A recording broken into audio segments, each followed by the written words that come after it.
I feel like Jordan Peterson may be having a slight meltdown.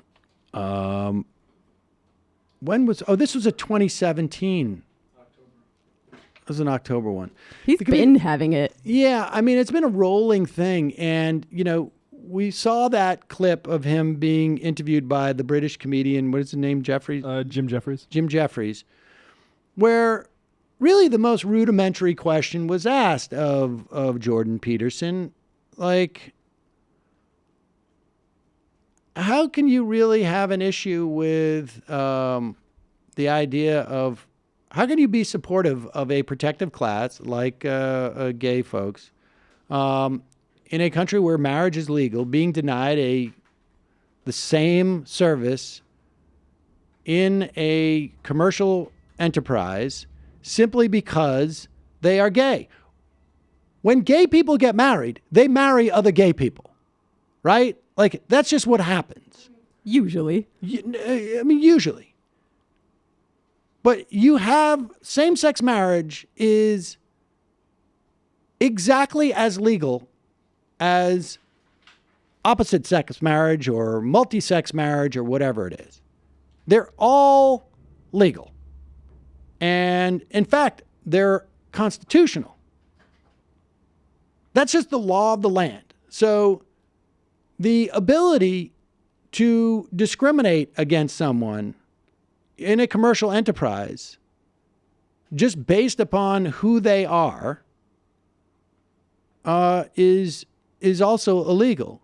And that's whether you are a gay person who's going into a cake store or a restaurant or and not getting served, or if you're a black person not getting served because you're black. And Jordan Peterson couldn't handle that question. And here he is, like, forming his political opinion on gay marriage based upon who may or may not be supportive of it. It is literally like what a child does. Good. Okay, so another question voted up, 77 votes. Australia is holding a plebiscite on whether to legalize gay marriage. I'm against the Yes campaign, but only because it's backed by cultural Marxists. I'm curious to hear your views on gay marriage.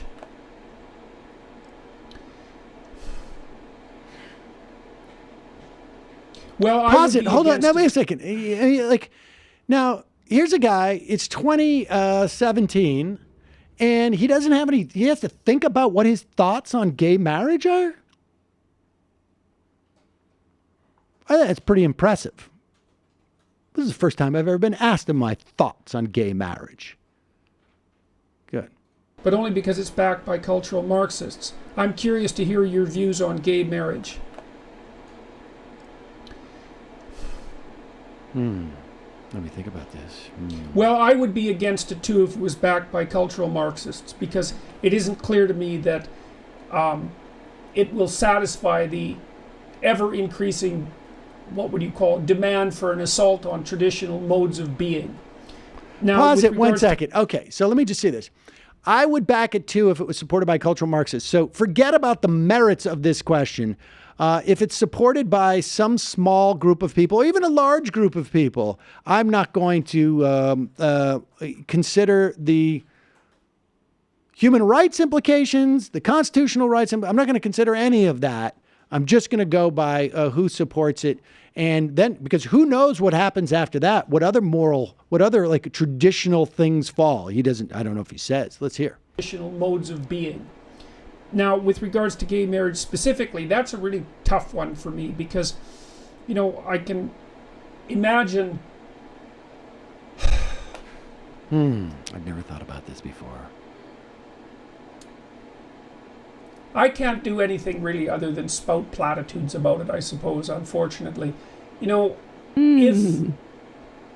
the marital vows are taken seriously, then it seems to me that it's a means whereby gay people can be integrated more thoroughly into standard society, and that's probably Wait, what?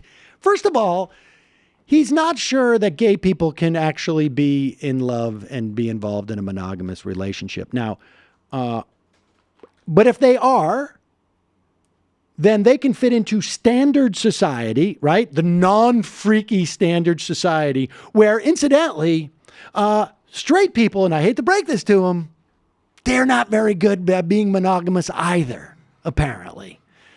In fact, there's no data to suggest that married gay people are any less monogamous than straight people. But here he is, like, if they can, then we can put them into standard society. Like, what is going on with this guy? So now what we have to do, Standard. basically, as gay marriage becomes legal, is monitor those gay people to make sure they're adhering to their vows. Of course, and then they will be included into standard society. Let's just hear a little more of this. This is insane. It seems to me that it's a means whereby gay people can be integrated more thoroughly into standard society, and that's probably a good thing. Probably. And maybe that would decrease promiscuity, which is a public health problem, although obviously that's not limited to gay people. Pause it. So promiscuity is a problem, but of course that's not limited to what I'm talking about, so it really is completely irrelevant. But let me just continue to... I can't believe that he gets away with this. I mean, not that he cares about facts, but like STDs are actually going down in young people. Yeah. Go ahead.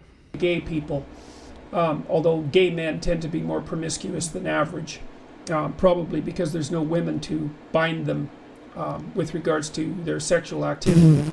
Wait, what? There's no women to bind them? Sounds kinky. The problem is that it does seem to me to be part of a wedge, and it isn't obvious to me that legalizing gay marriage has done anything to decrease the demands that the radical left neo-Marxist types are placing on traditional society. Oh, that's it. I see. So we were supposed to throw them a bone, but it doesn't seem to have satiated their desire for rights. It's all these gay clubs. They also let neo-Marxists come in for free. Neo-Marxist night tonight at the meat grinder.